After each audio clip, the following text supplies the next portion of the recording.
Hi.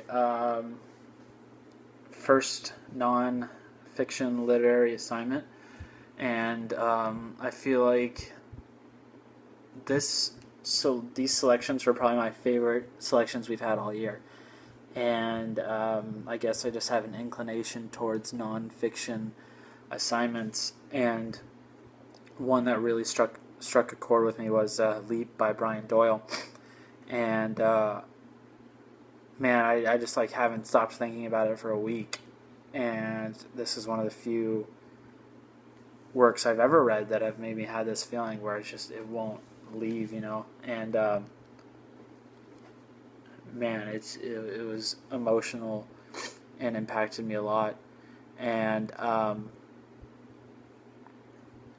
I think what it really gets at me is that it shows the complete spectrum of human capacity, and that at one side you have, the absolute evil wickedness that humans are capable of towards one another, and then um,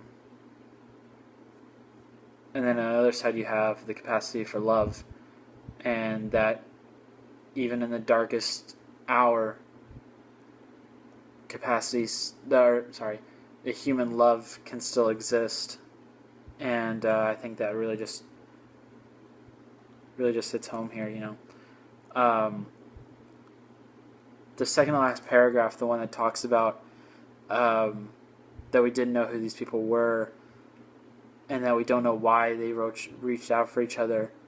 I think that's what really makes it beautiful in an ugly situation, because it doesn't really matter who they were or what happened.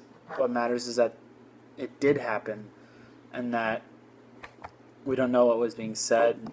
They could be praying, they could have professed their love, but at that moment they were with each other and they weren't alone. And I feel like that's what really um, Doyle was trying to express here.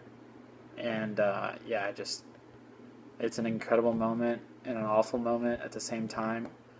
And I feel like those are the two reasons why it just hasn't left me, is that the spectrum, and that the questions that are unanswered that don't need to be answered for this to also be beautiful. So yeah, hope you also like to leap.